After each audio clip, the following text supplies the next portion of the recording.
자, 그래서 이제 저 사진에서 여러분 윤상현 의원이 그 뭐 김진홍 목사 뒤에 저렇게 서 있지 않습니까? 그 윤상현 의원이 저 자리를 일단 이제 국회에서 요청을 해서 소통과 기자회견을 열었다라고 이제 지금 뭐 다들 알고 있고요. 문제는 이제 손원보 목사와 세계로 교회 윤상현 혹시 이야기 들어보셨습니까? 윤상현 대선 출마한다. 대선 출마 결심했다. 이런 얘기 들어보셨습니까?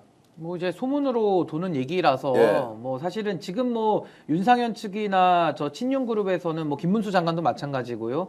일단은 탄핵에 대해서는 부정을 하고 있지 않습니까? 예. 그러니까 뭐 대선 출마에 대한 이야기는 안 하고 있겠습니다만은 아마 속마음은 우리가 행위를 통해 추론해 보자면은 아마 대선에 좀 뜻이 있는 걸로 보여지고 그 당내 경선 과정에서 저 손현보 목사나 정강훈 세력들의 그 당원들 그 밑단의 민심을 좀 활용해서 본인의 정치적 입지를 넓히려는 계산이 깔려 있는 거 아니냐 이런 생각은 해볼 수 있을 것 같습니다. 제가 취재를 해보면 광화문파는 김문수 쪽으로 정리하는 것 같습니다. 정광훈 목사를 중심으로 해서는 이제 김문수 장관 쪽으로 가는 것 같고 세그러 교회의 손현보 목사 그리고 소위 말하는 여의도파는 윤상현을 대선 후보로 밀고 한번 가보자라는 계산이 밑에 짙게 깔려 있다는 분석이 있다는 말씀을 드리고요.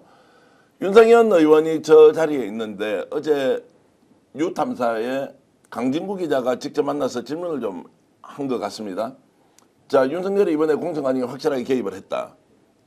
그런데 당신이 공관위원장을 알고 있던데 그 내용에 대해서 어떤 입장이냐라고 질문을 하니까 나는 윤석열로부터 전화를 받은 사실 자체가 없다라고 아예 잡아뗐다는 겁니다. 자, 윤상현이 실제로 윤석열로부터 전화를 받았다고 하는 것이 녹취로 나왔거든요. 근데 윤상현은 왜 지금 그렇게 거짓말을 지키고 있느냐라고 제가 질문을 드리면 어떻습니까?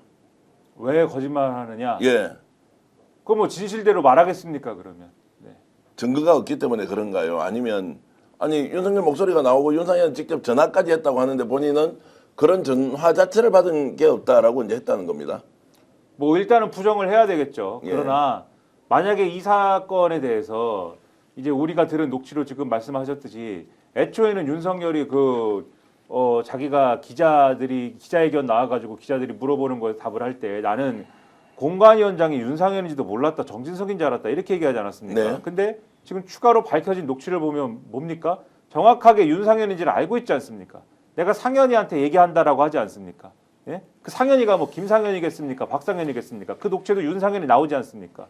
그러니까 윤상현이 공관위원장인지를 정확하게 알고서는 명태균 씨한테 내가 윤상현한테 얘기한다라고 전화하겠다라고 얘기를 하는 것이고 그 다음에 김건희 녹취를 보면은 이 미르라고 얘기한다라고 나오는 거 아닙니까? 그럼 여기서 윤상현하고 통화를 해가지고 김영선 얘기를 했구나 이 규명이 되는 거 아닙니까? 그래서 요런 내용을 볼 때 만약에 수사기관의 의지가 있어가지고 수사기관이 정확하게 이거를 이제 이 수사를 할 수가 있으면 수사를 딱 하면은 당연히 이거는 뭐 통화 기록이나 통신 기록이나 이런 거를 뒤져보면은 윤상현하고 통화한 기록이 나와야 되는 거죠. 그런데 지금 이 수사기관이 뭐 하려고 하는 듯한 뭐 모양새나 이런 걸 취하고는 있지만 아까 말씀하신 대로 윤상현이 나는 대권 주자다 뭐 이러고 있는 상황에서 만약 그렇게 된다고 하면 그러고 있는 상황에서 수사기관이 이걸 손을 대기는 쉽지 않을 것이고 그 다음에 수사기관이 손을 대기 쉽지 않은 상황이 된다라고 하면은 뭐 이 특검이나 이런 걸로 이제 뚫어야 되는데 명태균 특검이나 이런 부분으로 가게 되면은 국민의힘 전체가 명태균 특검은 보수 개멸 특검이다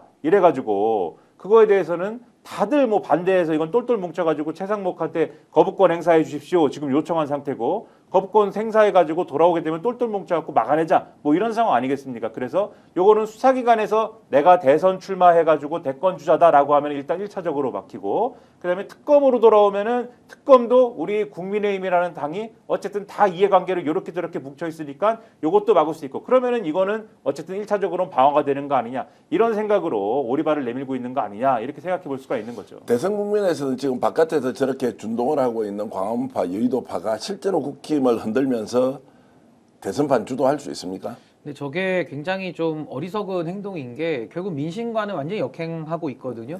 그리고 국민들이 관심이 없어요. 여의도파랑 광화문파가 아까 싸운다고 말씀하셨고 뭐 정광훈, 손현보 둘이 싸우는 건데 그냥 자기들끼리 밥그릇 가지고서 내가 해먹을게 이러고 있는 거지 이게 무슨 국익에 도움이 되며 국민들 중에 누가 거기에 관심이 있겠습니까? 싸우고 있을 현상을 바라보면서 혀를 끌끌 찰 뿐이거든요. 저는 지금 저게 뭐 보수라고 부를 수도 없고 저 국민의힘 세력들 내란 동조 세력 내지는 수구퇴행 세력들이 마지막 발악을 하는 거죠. 근데 마지막 발악을 하는데 전 이번 대선이 그래서 중요하다고 생각합니다. 정권 교체가 되더라도 압도적인 차이로 돼야 된다고 전 보거든요. 그렇게 해서 그걸 개혁의 동력으로 전 삼아야 된다고 보는데 개혁의 첫 단추는 저 수구태인 세력들을 공적인 역할에서 물리치는 겁니다.